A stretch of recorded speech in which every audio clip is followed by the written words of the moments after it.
you ask me what I love about my job, as much as I love movies, as much as I love video games, the people I've had the pleasure to work with, Steven Spielberg, Sean Levy, Guillermo del Toro, like some of the coolest storytellers and filmmakers, and that, we don't want to lose that. Russell Binder, the founding partner of Stryker Entertainment, specializing in licensing and production, managing IPs like the Twilight Saga, the Hunger Games, and Five Nights at Freddy's. When I started in the business, there were the five families: Warner's, Disney, Universal, Sony, and Paramount. And they were generally the gatekeepers of the big IPs. And so I started thinking about IP a little differently at that point. And when I found things from the toy business or the video game business or the comic book business, I started bringing those into the studios for film and television adaptations. So by accident, we found ourselves in the transmedia business, and all of a sudden, it really changed the landscape of what we do. Hey, how are you? Good, Peter. How are you doing today? Yeah, I'm really good, really good. I'm stoked for this one because we had a conversation just the other week, and we were thankfully through Peter Levin gave the introduction. We had a really deep dive in regards to the work that you do, especially some of the franchises and stuff you've been involved in. And yeah, I'm really looking forward to diving into that in a bit more detail. But I guess to those that don't know of who you are and what you do, let's maybe start with a little bit of a background. Hit the hard questions first. So yeah, Russell Binder. I am the founder of Stryker Entertainment, which is an 18-year-old, I should say 18 in April. I call it IP accelerator, which essentially means that I work with a lot of intellectual property, film, television, video game, and I help express those IPs in whatever direction they're meant to go. I started my career 30 years ago, actually, I should say 35 years ago, where I was in the restaurant business, and I learned that I didn't want to be in the restaurant business, but I learned so much from that experience about spoilage, about how to manage people, about how to deal with customer service, and bring that into this universe that I'm in now, which is entertainment, consumer products, brand extension, transmedia. Joined my stepfather in business, like I said, about 30 years ago at a company called J. Roth and Associates, where we were representing companies like Wildstorm Productions, which was Jim Lee's comic book company. That was my first client. Second client was Kevin Eastman at Heavy Metal, the co-creator of the Teenage Mutant Ninja Turtles. And slowly but surely, I built this network of relationships with comic book creators and then film and television studios, and built a consumer products business that originally I was going to think of myself as a licensing agent and help exclusively in the consumer products area, but head back 30 years.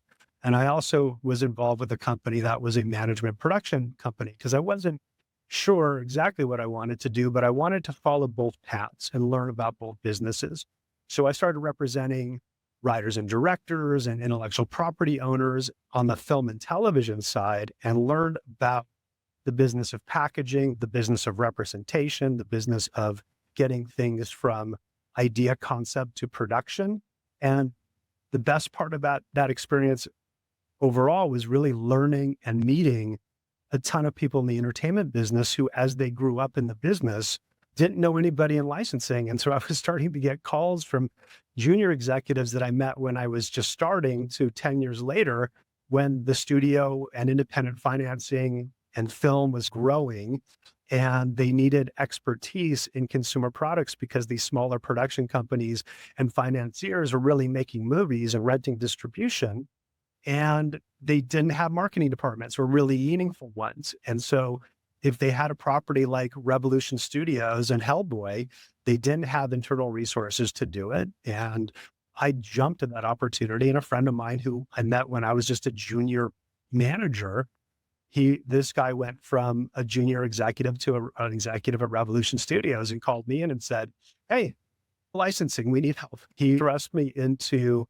representing companies like Lionsgate and Revolution Studios. And over the course of time, everything from the Terminator franchise, Terminator Salvation, to the Twilight Saga, to the Hunger Games, The Walking Dead, Five Nights at Freddy's, Angry Birds, big billion-dollar retail program, consumer products programs predicated on existing IP. And to just step back a little bit, what happened over the course of these relationships with the studios and the clients that I had that included, like I said, Lionsgate, Summit, Amblin, Media Rights Capital, AMC, numerous media companies.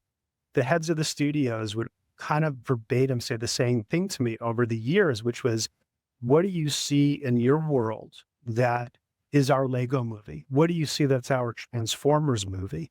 And so I started thinking about IP a little differently at that point. And when I found things from the toy business or the video game business or the comic book business, I started bringing those into the studios for film and television adaptations. And it really got my feet wet in both spaces. So by accident, I think we found ourselves in the transmedia business and doing it for as long as we have until it had a name. What was it like working on some of those massive franchises? Because you touched upon like the Twilight series and also the Hunger Games, Walking Dead, Five Nights at Freddy's as well. We'll get to a bit more of a deeper dive on that a little bit later. But what was it like working on some of those behemoths, and what was the initial learnings that you took from those processes? Going from smaller comic book IP and maybe some super genre movie IPs that we've done, including Saw, The Devil's Rejects, and some, I would say, very niche genre IP, Twilight thrust us into a global business overnight. I just started my company. I was 2.5 people. And we had this property that I remember we did it. There was a calendar for the first Twilight movie that was done for a Borders Books. Borders Books was a retail that used to be here. Now they're no longer around, but they bought 75,000 calendars of the talent, featuring the talent of the Twilight movie. And within the weekend, it was sold out. And we're like, oh my, that if there's a litmus test for what is popular, that doesn't happen. So we knew we had a tiger by the tail, and all of a sudden we were, I think as Peter likes to say, drinking from a fire hose. We had a property that the licensing industry and community probably wasn't thinking was a potential opportunity. It was based on a book series that at the time had 4 million books sold, I think, when the first movie came out. And I understand after the last movie, there were 66 million books sold. And it was this globally appealing teen vampire romance that if you talk to most people in my business, what do you do with that? But the elements, the fashion, the clothing, the jewelry, the actors and actresses that were so desirable from that project to such a massive demographic, we couldn't sit still. We went from 2.5 people, I think, to 8 people very quickly, because we were doing deals across every possible category of product, from collector dolls and Barbies to fashion jewelry to cosmetics to publishing to location-based entertainment. Anything that could be a natural brand extension for Twilight happened. And we had 5 movies under which to do that with. So it was an incredible learning experience, not just about what a global franchise looks like, because those were typically reserved for the Warners and the Disneys and the Universals of the world. This was Summit Entertainment, a smaller, independently financed mini studio that found themselves with a massive box office IP that had ginormous consumer products appeal. And we were developing thousands and thousands of SKUs of product that were getting the shelf as fast as they could, because we started in June and the first movie came out in October. Normally we have a 1.5 years because products take time to manufacture and they take time to sell in. And we were literally flying products in as fast as we could that were flying off the shelves as quickly as they made it. So it really taught us process. It taught us how to work with a first-time licensor who hadn't done this before. It taught us the potential of what these genre IPs could be, because again, this wasn't a big 4-quadrant family film. This was a pretty dedicated audience, but it was young women and older women and young men and older men. And it taught us how to build a global business by utilizing local resources in key territories that we hadn't had really the luxury to use before, so that we were doing deals locally in Japan and in EMEA and in LATAM. And we were doing things that were for those markets with manufacturers and marketers in those markets that gave us this incredible global view of what retail looked like, what manufacturing looked like, what consumers were looking for. Japan is hit or miss, as an example. Like, we know certain properties don't resonate there that are globally massive. And for whatever reason, culturally, men don't fly. So Superman's not popular in Japan. You don't know why or why not, but this one was I don't think there was a territory that we didn't have a lot of love. And that was incredible. So there was I cut my teeth on this property. I'd been in the business for about maybe 10 years before that, maybe 7 years before that, 10 years. And I was working on smaller projects, things that I was lucky to get an action figure deal for, or lucky to get a t-shirt deal for, but building a network of relationships over the course so that when that giant opportunity presented in itself, and I had built a good reputation with the people that we do business with in the licensing and manufacturing community, we turned on the switch and we blew this thing up with the intent of having it have longevity. The other thing, and this I give a lot of credit to Nancy Kirkpatrick, who was the VP of marketing at the time and was our direct report, if you will, at Summit. And she had a very specific perspective on the business. Licensing wasn't their business.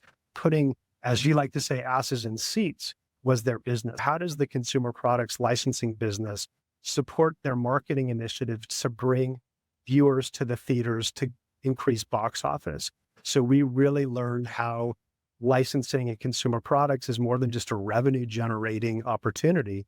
It's a revenue generating opportunity coupled with a marketing benefit. We call that the double bottom line. These are the things that if I have products on the shelves of Hot Topic and Spencer's and FYE and Walmart and Target and in Sephora, there's a constant consumer engagement with these IPs. That's a permanent reminder of this property and its value in the ecosystem. It was incredible. So we just looked at licensing and consumer products entirely different from when we started. How do you think it's evolved in regards to when you started back then to the type of landscape we live in now? Because before the call, we were talking about ecosystems. So yeah, like, how do you think it's evolved? I think when I started in the business, there were the 5 families, right? There were Warner's, Disney, Universal, Sony, and Paramount. And they were generally the gatekeepers of the big IPs. And you couldn't be in the kids business because that was controlled by Nickelodeon and Cartoon Network and Disney.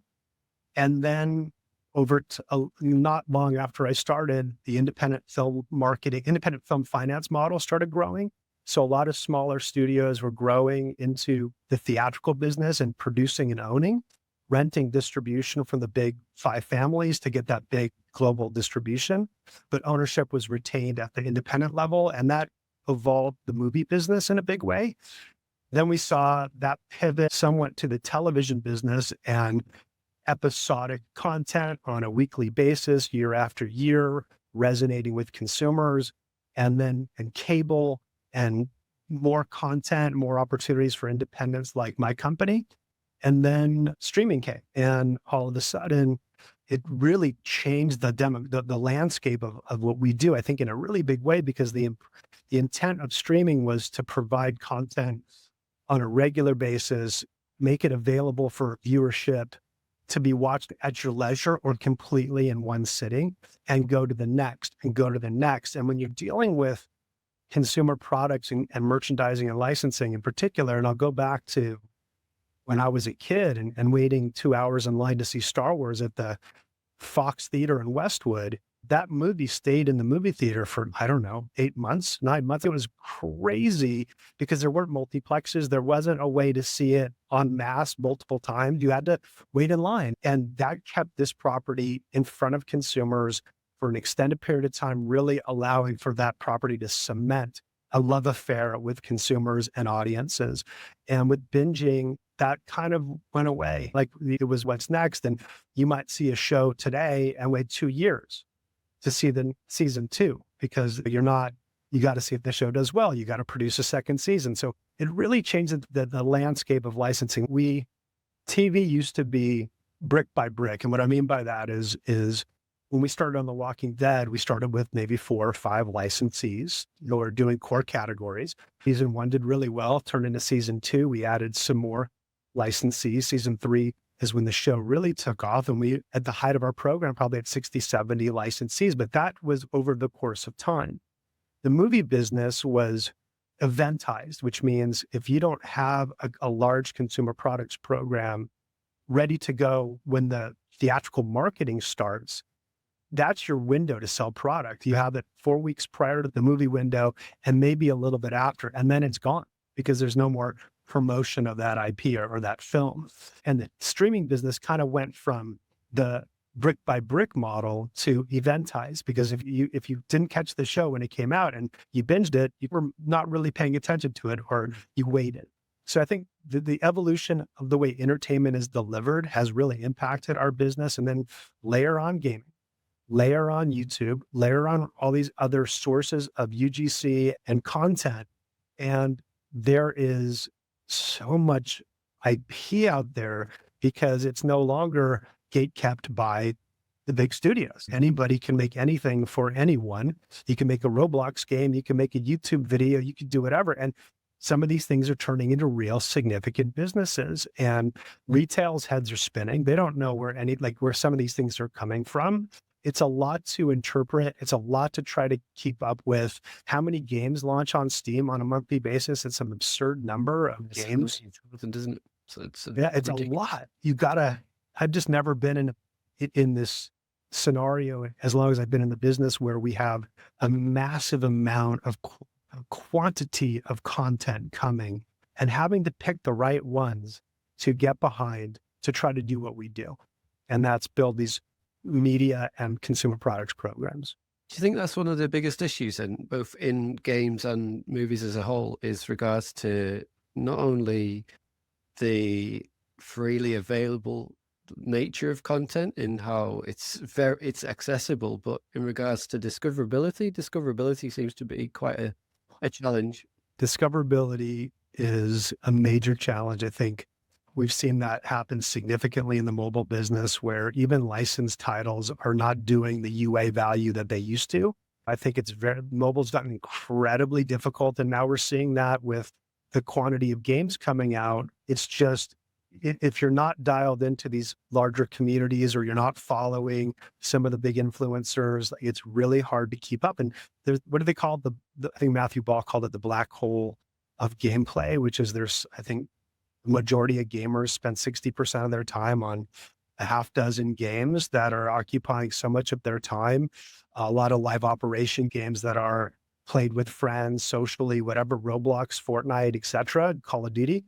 And so you better have something pretty impressive to pull somebody out of those spaces to try something new. And we know that there's consumers who, they're on YouTube all day long looking for things that excite them, and that algorithm gets introduced. Algorithms are amazing, right? It's whether you're in the game business or you're on the YouTube business or music, we're being fed things, but you have to, time is finite. And it's really hard to capture attention, and it's hard to capture that attention and have it grow. So 1 million units of a video game in our business isn't a lot. To a small indie developer, probably a great number. But for the consumer products and media business, not sure it is. So it's really interesting times. From a games perspective, when did you first transition into kind of looking at games in regards to an opportunity? Because obviously the way you've described it, that movies was the initial focal point, and you had some amazing breaks in regards to some of the IPs that you were involved in.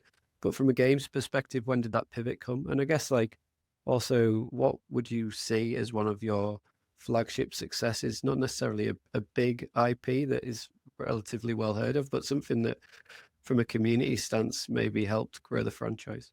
Yeah, the first big video game franchise that we were able to work on was right in that kind of post-Twilight, early Hunger Games days. And again, you mentioned Peter Levin before, and Peter has been a tremendous advocate of mine and my company's. And I think on your pod with him, he mentioned he just finished his 56th trip to Finland, if I was counting correctly. And so one of those trips to Finland, he was playing Angry Birds, and he decided he wanted to reach out to the Rovio guys and meet them while he was there. And in his infinite wisdom said, you need to meet Russell. Angry Birds, we picked up, I think there were 5 million downloads when we started. And when we were done with I think it was like a 2.5, 3 year term, because Rovio always had ambitions to bring everything in-house. But as you're growing, you need outside resources. In that 3 years, I think we generated $1.5 billion at retail. We had 70 plus licensees, and that all happened during a very short window of time. I would say that's by far one of the biggest video game IPs we've ever worked on, next to Five Nights at Freddy's, which the difference, I think, is Angry Birds is still around and there's still movies and the games are still available. But I think it in its early days, it had a meteoric rise and a meteoric fall when it came to consumer products engagement. And then they had to spend time rebuilding it up to something that was sustainable. Whereas Five Nights has been a much more steady rise with a little dip and then a much steadier rise for now. We've been on it. This year will be 9 years. So very few properties in the hit risk business have that kind of length and trajectory of success. And so again, we learned a ton about what's important to a rights holder and what's their kind of critical mission when it comes to how they're servicing fandom, and how to manipulate and work with partners who are many times, and I don't use this as a bad word, but opportunistic, because in the hit risk business, you have a moment, you usually take advantage of it. And the conventional wisdom is you've got 2 to 3 years. And if you don't maximize those 2 to 3 years, it's over. And we said, no, like, we're going to slow build this. We're going to keep introducing, I should say but Scott Cawthon's going to keep introducing new games. He's going to get a movie done. He's going to have a massive Scholastic Books program. The consumer products, we have had great partners, and there's a steady drip. There's a steady, constant drip, but nothing's abusing the opportunity or the consumer. We're really respecting. And again, I defer heavily to Scott because his intimacy and passion for his fans, as much as they love the game and what he's doing, he cares as much, if not more, about them and making sure that what he does with his brand respects them. And so we're that intermediary of ensuring that his vision is executed. Because one of the things that blew me away with regards to Five Nights was basically the community that helped grow that IP and grow that, well, ultimately grow the revenue and the opportunity. Like, maybe talk through what the realities were in regards to that kind of whole period. Yeah, like, I think there's a couple reasons. One is, I think the game was unique. I think the jump scare wasn't brand new, but I think Scott perfected it with these characters. I think whether it was intentional or not, the virality of these jump scares and watching people play this game introduced this property to a massive social audience across YouTube, across Instagram, across all these social platforms where video is critical. And it was, I think, could this have happened 15, 20 years ago before social? Probably not. Would have probably been siloed. But you didn't have to play the game to get excited about Five Nights at Freddy's. And to Scott's credit, he kept adding new games and it became more and more viral. And as much as I think we like to give ourselves credit, because I think we've got really good eyes for IP after all these years, I think we have a good sense of what ingredients make for a good brand extension across all categories. But we got a call from a t-shirt licensee, said, you guys should go after Five Nights at Freddy's. And, thank goodness for that kind of prompt, because we reached out, we were able to secure the representation, and we haven't looked back. And so as much as we see, as much as we hunt, sometimes you got to listen to what retail is telling you, or what a manufacturer who's smelling something is telling you, and you take swings. But it's our organization and it's our philosophy, it's our strategy on dealing with how to execute these programs that give them the opportunity to thrive. There's a lot of properties out there right now that you'll never know about, that if someone like me or my company didn't get behind to help introduce it in a larger way, you'd never know. So there's another and I say AAA IP, not as far as a dollar spent against it, but there's unique IP out there from incredibly talented creators that are just waiting for their opportunity, that are waiting for someone to get behind it and be a catalyst to bring it to a larger audience. And it also struck me that, as I've seen this with indie gaming, and I've seen this with the YouTube of it all, the other factor I think that's playing a large role in engagement is the relationship the creators are now having directly with their fans. I think that's another thing that you couldn't do in the studio system. Like you're a director, you're a filmmaker, you built your own fandom, but you generally didn't have that relationship directly with the fans. Now, Hell of a Boss and Has Been Hotel or the Amazing Digital Circus, these YouTube breakouts, there's people that are so passionate about it, but they're also passionate about the team behind it. And there's that relationship that exists. And I think that's another factor that builds fandom, is rooting for the creator, rooting for the feeling like you've got a stake in that IP. I think that's incredible. So that's happening a lot. Now, what I'm witnessing is the creator matters, that creator relationship matters too. Do you think that's going to cross-pollinate across movies and games in the same way as how creators are able to cultivate an audience base on YouTube? Because at the moment, if you look at what you said before about streaming and that ability to have immediate digestible content rather than wait for episodic traditional release schedules, you have it in one big burst. Do you think that we'll shift back to that long form, longer, more, like that longer pathway in regards to how content is distributed, and also, I guess, the realms in which it's distributed too? Because if you look at YouTube to me is a great platform for audience engagement, and you can grow and evolve quite quietly in the background before becoming that quote unquote overnight success. And there has been a lot of transitions from people that have created these like small indie movies that have then subsequently got huge Hollywood deals. I can't remember the one that came off the top of my head, but there's this horror film that was the Yellow Room, or that was on YouTube for ages, and then that dude got, I think it was like a deal from a big Hollywood studio. Do you think that it's not necessarily the communities that it's cultivating, but also it's creating a new wave of creators? 100%.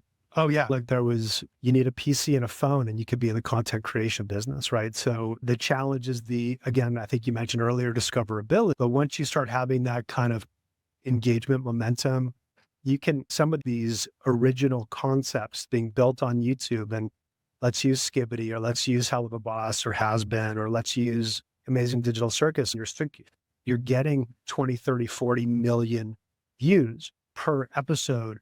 If you got 1 million views on a kid's show today, you're doing better than any other show out there. Mm-hmm. So the kind of the magnitude of viewership is propagating these properties bigger, wider, larger. And take Amazing Digital Circus again. This is something that was built by Glitch for YouTube, for their audience. They had another series called Murder Drones that did well, and then they launched this new one and really captivated an audience. And guess what? Netflix comes knocking and says, we'd love to put that series on our platform. And so now what the Cocomelon model was for preschool, I think you're going to start seeing more of that from YouTube creators who are building their own audiences, their own content, and then lending that content to agnostically, ideally to as many platforms that want to stream it or air it, because in order to get a large audience, you need to be, meeting your consumers where they are. And it's funny. Going back again to Peter and his business of investing in video games, there's thousands and thousands of new games offered every day, every month, every week. And there's a lot of money being poured into that hit risk business of hopefully this game breaks out. And I don't know anybody doing that for YouTube, which if you think about it, if I quit my job today and someone said, what do you want to do tomorrow? I said, I want to raise money and I want to get some of the most talented creators I've met over the years. And I want to build content on the platform and get it to a point where we can then leverage it off the platform. And it was done with comic books back in the day. And by the way, Men in Black sold 2,500 comics before it got made into a movie, right? That would never happen I don't think, but it was so simple, such a good idea. But now if you talk to agents and managers in Hollywood, who I talk to regularly, and you look at the video game adaptation business, it's right now, it feels AAA or nothing. If you're not, it's really a different business now for indie games that are doing okay or doing well in their spaces, but aren't God of War or aren't Call of Duty or the games that are getting adapted, they're massive. And there's a huge risk aversion at the buyer level that if it's not a AAA game, it's very hard to get. Yeah, definitely a challenge, because I have actually heard people have spoke to me from studios that have actually said that it's from a business perspective, it's easier to go with a existing IP or transfer an IP from, say, the movie industry that's well known. You could take something like 28 Days Later and transfer that over. That would work because it's already got an audience base. I guess the challenge that I see within the games industry now is, for one, if we look at costings, so the costings of games, like if you look back to the early days, like a game was retailing for 59, 60 bucks. And now if you factor in inflation, it should be about 129 bucks for a game. But like games haven't hit that number yet. We're potentially looking at GTA hitting that number for the first That's time, right. but will it push it up? I'm not sure. And then you look at the traditional 4, 5, 6 games that they're all the same, that have been at the top of the ladder for a long period of time, that people like resonate with and play. But to me, that's still, yeah, I still think there is opportunities for new IP, but ultimately, I think it's almost taking that Freddy model and going back to curate and cultivate your community first, and maybe do it in different avenues rather than just launch a trailer and expect that this annual release thing's going to come out. I think, yeah, to me, I think the games that are really going to succeed going forward are ones that have got a little bit more of a holistic vision about how they run and execute.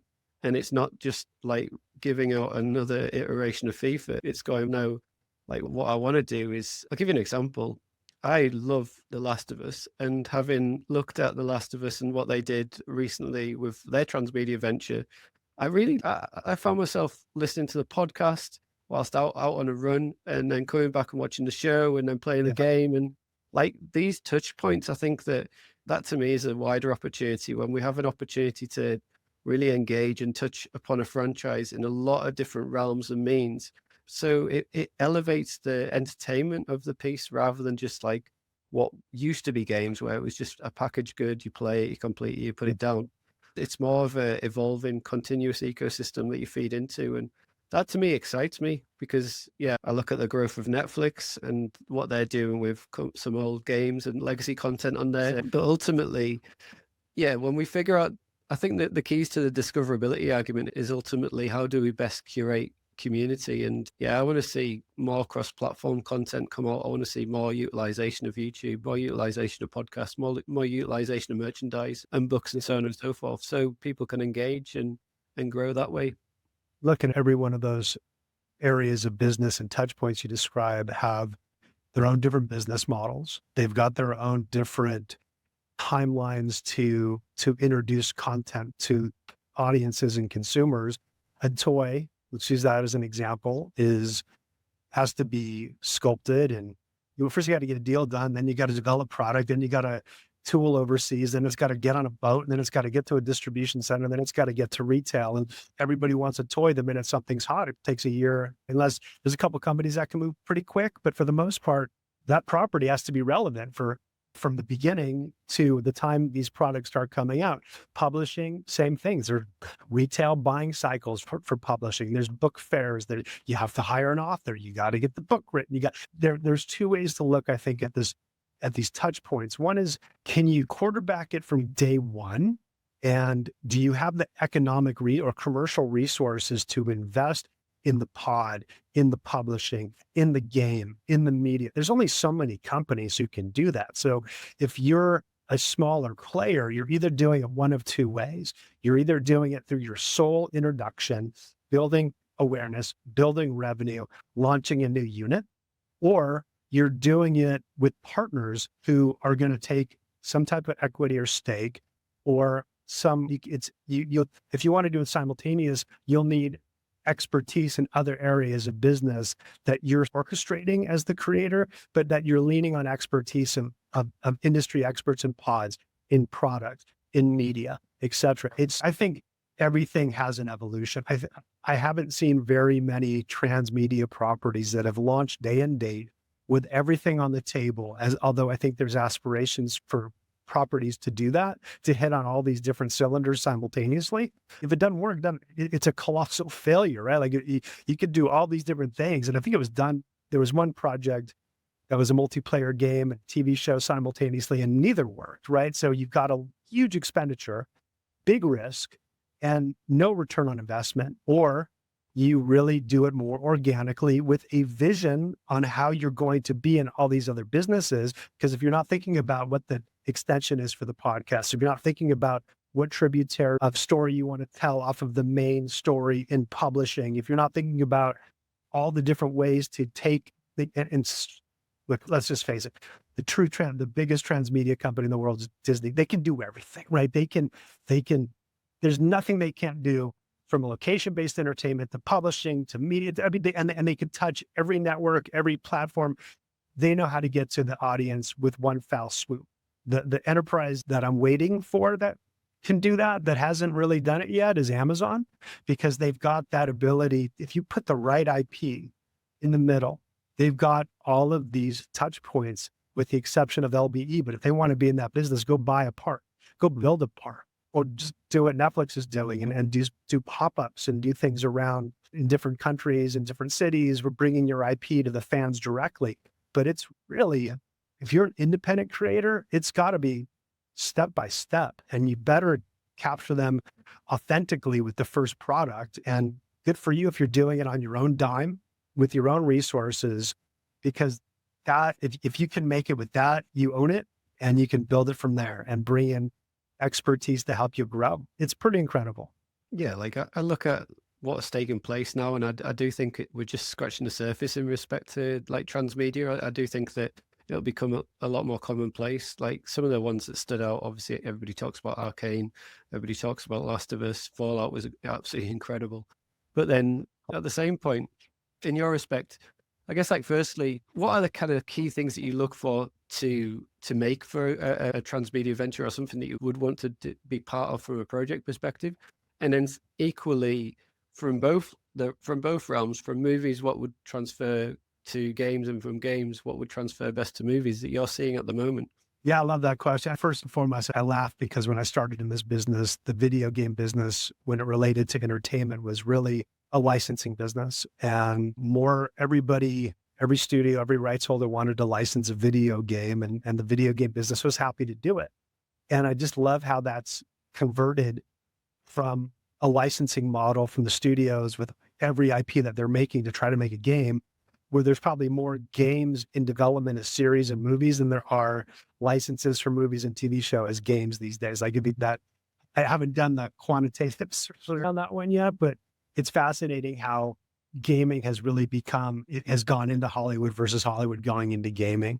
But to answer the question from a conversion from our perspective, is we look in a few different areas, and we look for certain things and properties. It's hard for us to take on a movie and TV show and be transmedia because it's already got a major piece of it. But if we're working with a video game publisher or developer who has developed and created something original that's beginning to resonate with consumers, that's the sweet spot for us, because we know that we could take it into the physical product universe, and we could take it into the media universe. And we've done that with about a half dozen video games already.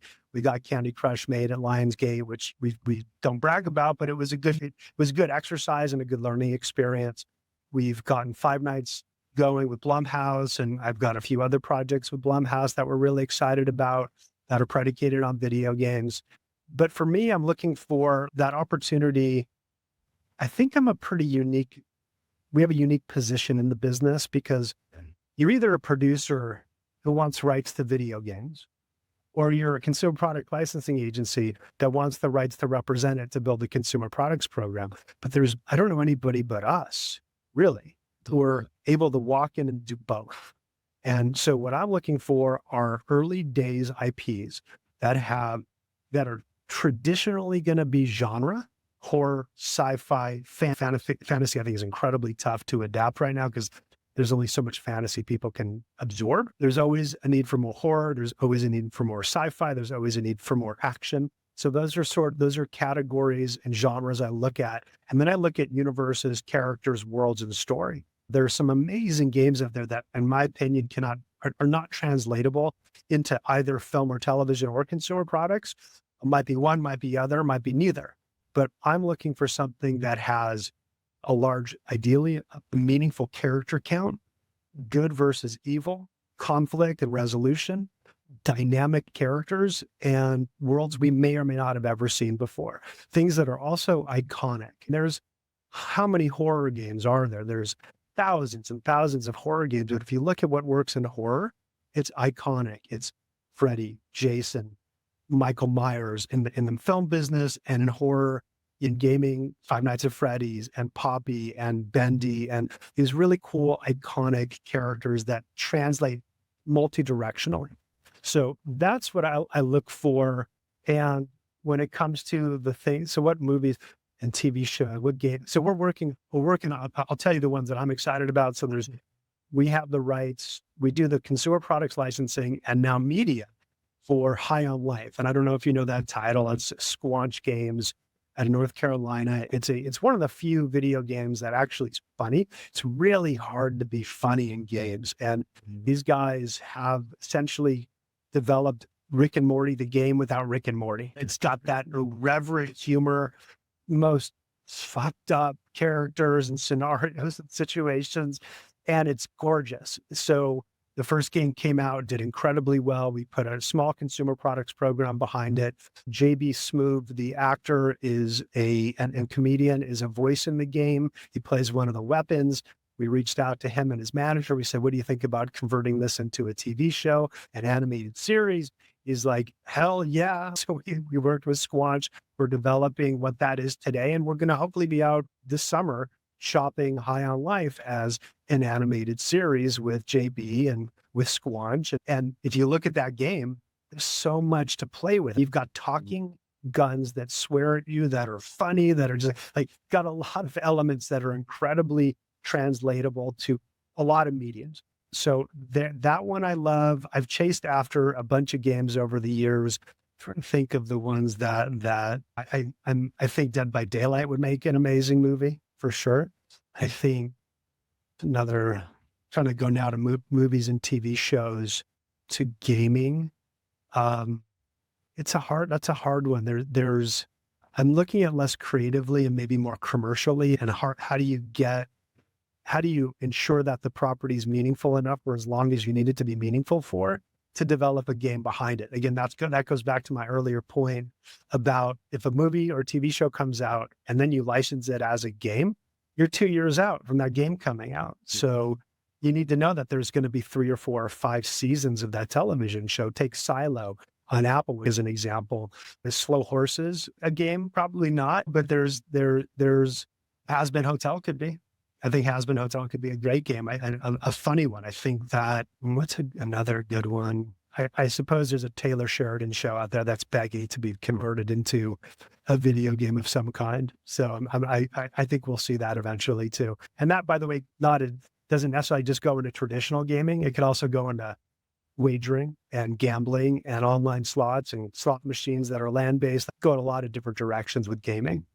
Yeah, definitely. I look at things like, I think we talked about this after the last time we spoke, but things like that I've been watching recently, The Jackal would be interesting. Yeah. I think that's a really intriguing So thing. it came up in another conversation after we spoke by someone else. You got to see this show, The Jackal. My God, I was just recommended that shit. So I gotta finish Landman, and then I'm going to go to The Jackal. Yeah, no, The Jackal's good. But then I said also, what was the other one I was on about? SAS Rogue Heroes. Now, I look at things like, obviously, with Battlefield not too far away, and Call of Duty that's obviously there all the time. To me, that kind of type of game, it's missing some element. If I'm brutally honest, I'm a bit bored of COD. I've got the latest one, I'll play it, and I'm like, but it's not holding my attention. And when you talk about the comedic element, like there's no comedy or there's no humor or there's no sarcasm within games at times. That's why I look at things like SAS Rogue Heroes, where it has the underlying platform for a great game. It's got a lot of connotations that you could evolve into. It's got an amazing character base, but there is good dynamics between the key protagonists from a human perspective and also from an emotive perspective, that I think that something like that, or delving into the realm of books that like Ben McIntyre draws out, there's loads of stuff that I could see would transfer over. But to me, again, it goes back to that thing about, I guess, like what I want as a gamer now is more depth to the narrative rather than just what has become a bit overly done, which is like mechanisms of monetization. So like rather than open up a game and just immediately getting called into going to my wallet, like literally I want to grow into the game itself. And appreciate the depth of the narrative that entails. That's why I always go back to games like The Last of Us, and because it's very rare. Yeah. I'm looking forward to Intergalactic when it comes out, but yeah, like I really want something that captivates my attention and retains my attention. Captivates, retains, and that you're like, that you want to see these characters, you want to see these stories being told and unfolding. That's what keeps us most motivated, is what's next? Where's this going? I want to follow this journey. And some of the free-to-play games or the kind of open world games, they are what they are. They don't necessarily have story. But then again, my argument has always been, if you showed me a Lego brick, what movie would you come up with? And then all of a sudden, you've got one of the biggest movie franchises in Lego because someone figured out how to take a plastic construction brick and turn it into a media franchise. So you could do it with anything. But yeah, I'm with you. I think you just care about, and by the way, again, this is the hard part. You talked about the evolution of our business earlier, how many fandoms there are now, how many streams of content there are now, that there's not a bored mind. There's not a hive mind where this is what you're being fed and that's what you're going to love. And that's the kids' business. Keep putting it in front of them and they're going to love it. As an adult, you have choices. And there are so many choices that you almost have to be an advocate and an evangelist to get your friends engaged in some of these properties and be influential to bring them into what you love. And you're fighting over a lot of people who love a lot of different things. Yeah, that's definitely true. I guess it's the evolving industry that we're in. Obviously, we mentioned before about the challenge of discoverability, but equally, once that's discovered, you have to be captivated for long enough to retain people's attention. And if you look at things like Severance, for example, that is a slow burner. Like if you watch that at the beginning, I've recommended that to some friends and they're like 2 episodes in, they just don't get it, but you have to stick with it. And then you start to see it evolve and start to see it grow. And yeah, like there's those programs that really can pull you in. Yeah, like I just think that the narratives are there, but then equally there's a whole new layering that we can add on to it to add a little bit more depth to what people are being entertained by. And that's the intriguing part for me. Because if you look at if you look at the cinema, for example, like cinemas are struggling. If you look at the games industry, there's a lot of talk at the moment about the cost of games and the cost of how much it costs to make a AAA. There's a lot of challenges there, but then equally, I think that it's just almost that appreciation to go back to a build perspective and start small to grow big. Yeah, you can have these kind of big cash cows at the front of center to, if it's at a studio perspective, to drive the revenue from that stance, but still you need to move some of that revenue away into development of new IPs that have the opportunity to breathe and grow in the background. And that to me is what's intriguing, just the ability to cultivate those types of future narratives that are going to emerge. Because the last time we spoke, we talked about the issue of AI. You've got a lot of, in the games industry and movies, there's a lot of, for a movie perspective, there was that whole writer's strike in regards to what that is going to evolve into in respect to movies and entertainment. And then you also have AI within games from it traditionally from an NPC stance to where we are now, which ultimately can do pretty much whatever you want it to do. That's interesting to me because not how will this affect the whole, I guess it's how will it affect the whole culture about a studio, and also how will it affect the whole concept of human creativity. I'm intrigued by that. And equally, we talked about like the IP ownership side of things, but like how will that evolve in the grand schemes of things as well? Come at it from a couple perspectives. My perspective individually is I'm not an artist and I'm not a writer. I have ideas in my head. I have stories in my head. I have ideas of artistic looks in my head. But if I had to do it traditionally, I'd have to hire a writer, or not a writer, or either a writer to write a script and pay them. And I'd have to hire a bunch of concept artists to conceptualize what's in my mind and the vision I have for this world and these characters. Now, you still need to hire the writer and you still need to hire the concept artist, but from the ground zero, if I want to articulate this story that I want to tell, I can leverage AI to help me articulate it in a way that I can bring it to somebody that's a professional writer and say, here's the vision for this property from a storytelling perspective. It's my idea. It just helped me finesse it to a place where it's expressible to you. And by the way, visually, here's what I have in mind.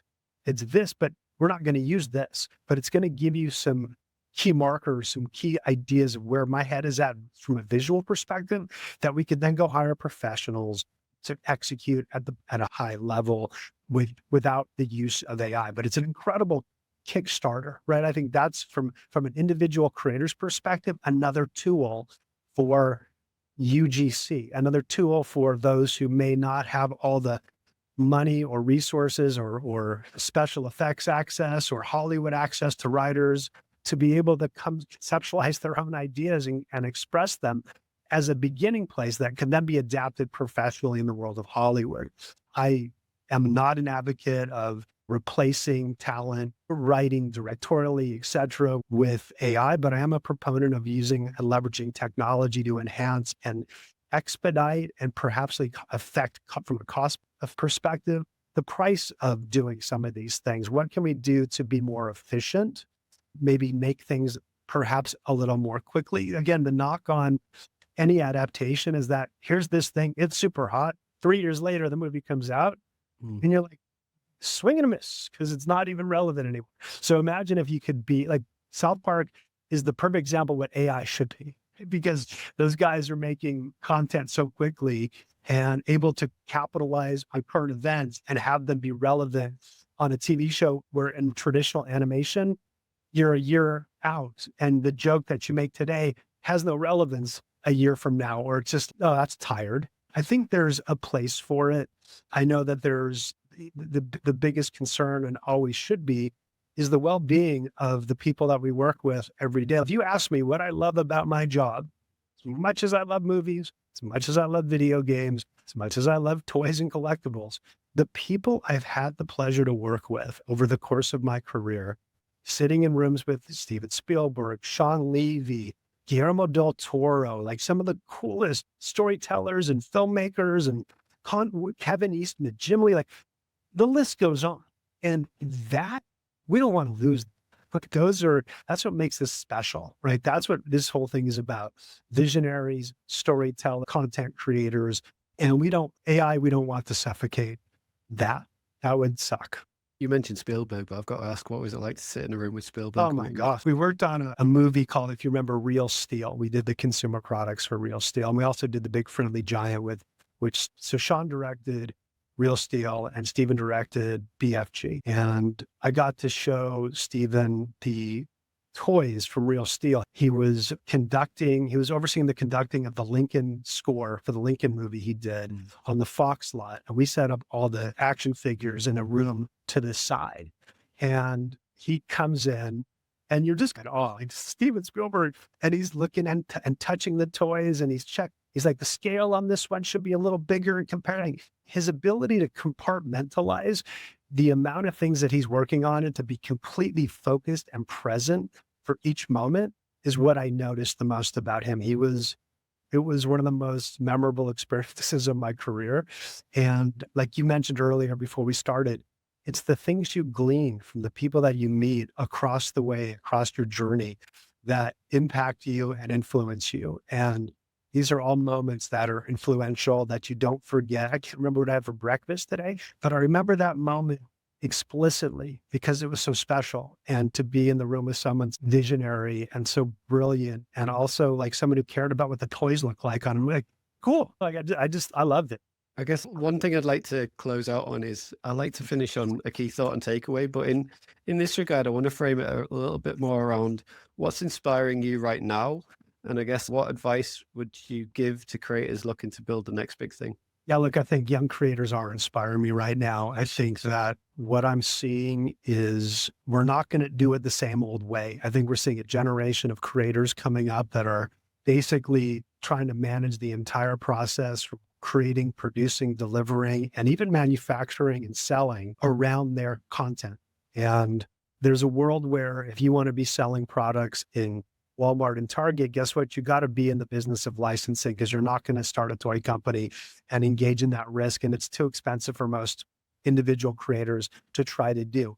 But there's so many tools today that allow for young creators to produce content, introduce it and distribute it on their own, build an audience, leverage platforms to sell products to those new fans that are loving the characters. There's companies like Makeshift, as an example, that make plush to order.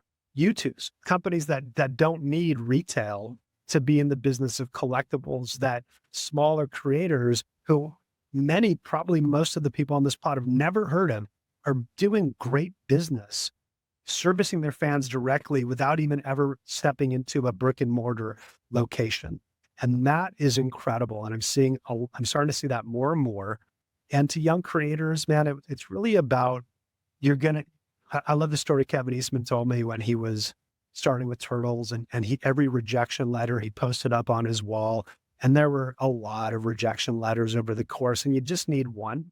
You just need one to make it happen. That's when you're in the hit risk business, you just need one. If you've got multiple interested parties, fantastic, but you just need someone to believe in you. That's the first. You have to believe in yourself.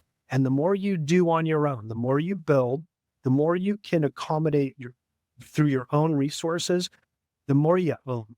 And if you can own more of that IP, the better off you are in your deal making when you have to start utilizing larger vehicles to get your IP more broadly expressed. So authors, as an example, when they do movie deals or TV deals, they reserve publishing rights because they own that. They published a book. And guess what? Going back to that earlier analogy where Stephanie Meyer sold 60 plus million more books after the movies came out, guess what? There's not a lot of hands in the till. It's hers, but an agent, whereas movies have waterfalls. So the more you own, the more, if you can make a game, go on Roblox, make a game. If you could write a book, if you can do content on YouTube, the more you own, the more control you have. And if you care about the commercial aspects of your business, the more upside you'll have as a creator, hands down, and get a good lawyer. One last thing, talking of creators, what's your take on people like Mr. Beast in regards to the work that he's done? Because like he obviously evolved from YouTube from over a long period of time now, ultimately to the success he's had with like Beast Games and also his product line. What's your take on people like him and even the Paul brothers in regards to what they're doing? Look, I love it. You always want to be a hater. Like they don't deserve, no, they deserve everything they've got. They have built, they know how to speak to an audience. I don't see them. It'll be interesting to see what Beast does with his toy line and the content they're developing behind it in animation. But for the most part, I see Mr. Beast and I see the Pauls and I see Emma Chamberlain. I see all these creators building brands in products that, whether it's Prime or whether it's coffee or whether it's chocolate or whatever your passions are, your ability to move consumers to purchase and to get retail. Like the old way of advertising a product on television to get real estate at a Walmart or Target or a grocery store, those days are gone, right? But if you have an audience like these influencers do, and you decide to go into laundry detergent, or you decide to go into whipped cream, guess what? You're going to get a lot of attention at the retail level because you're speaking directly to the consumer and your voice is authentic and you have this passionate fan base who's going to want to try almost everything you do. Now, the downside is you do something stupid and your whole empire can fall. We've seen that with talent in any area. Like that's the risk of working with personalities is one misstep could damage a brand entirely, where Coca-Cola is Coca-Cola. But I respect the hell out of those people. I makes me frustrated that I wasn't thinking that way back in the day. Like, why wasn't I getting into this when YouTube was beginning? Why wasn't I seeing the potential that these creators have found themselves finding? And I think there's more to come. Definitely. I'm a big fan of Jake Paul. I think what he's done, especially for boxing, is just incredible. He's drawn more eyes onto a sport that I love, and equally anybody that's crazy enough to get into a ring with Mike Tyson is, what can you say? No comment, but give Jake a lot of credit for, to your point, bringing an audience, inspired. Right now, I think it's MMA, like that is, like talk to most young men, that is where their passions are too. They love the sport. And boxing took a fade, right? It started fading after a certain generation of boxer. Jake's like got interest in the sport. It's cool. Now, everyone says, put him in the ring with a real fighter. I won't get in the ring with that guy. No, thank you. I know how hard he trains. And it would be nice to see a real, like a legit contention fight, but he doesn't need it. He's just getting people excited. it is what it is. Just to close out, what's drawing your gaze at the moment that you're really like, drawn to? And then I guess like holistically, what do you believe the future looks like in regards to transmedia, games, movie, and entertainment as a whole? Yeah, my gaze is on what we talked about a little bit earlier, which is these young creators developing IP on platforms that allow them to own and control their destiny. So whether it's young developers on Roblox coming up with the next big concept that will be seen by or exposed to millions and hundreds of millions of players, or YouTube, where a content gives someone enough resources to produce some short form animation or whatever the content they're building that is character driven and entertainment oriented. I'm really excited about what's happening there and the potential viewership and how that impacts the overarching business. Because again, I think YouTube's numbers are bigger than Netflix, right? Netflix night and day. So you can't deny this is where the youth audience is, period. And if you're not, I'm not a teenager. I'm not going to tell you how, but I'm not a teenager, but I have teenager kids and I said 20, 24, but they were teenagers, not like a year ago. And I have nephews and nieces. And and the one thing that I do is when I'm at a party with family, it's a big event. Yeah, the conversation's interesting with politics and whatever, but I'm watching the kids. I'm watching what they're doing. I'm watching what they're playing. I'm watching what they're watching. I want to know what they're into. I want to hear the words they're using. I want to hear the channels they're watching on YouTube. I want to know, because that's what inspires me. Those are the tastemakers that don't even realize it. And the future of transmedia it's not going anywhere. I think it's going to get, I don't think you can look at any IP anymore as a singular vehicle. Well, you could. If you're making a romantic comedy, that's fine. But if you're doing something in a genre of action, fantasy, sci-fi, horror, you should expect it to have multiple legs and multiple pathways off that original IP. If in fact the creators are committed to it, if they have a vision for what it can be beyond its original introduction, and if they have a long-term view. And I think that we're just getting started. Yeah, definitely. Man, it's been an absolute pleasure. Thank you so much. Thank you. Really appreciate it, man.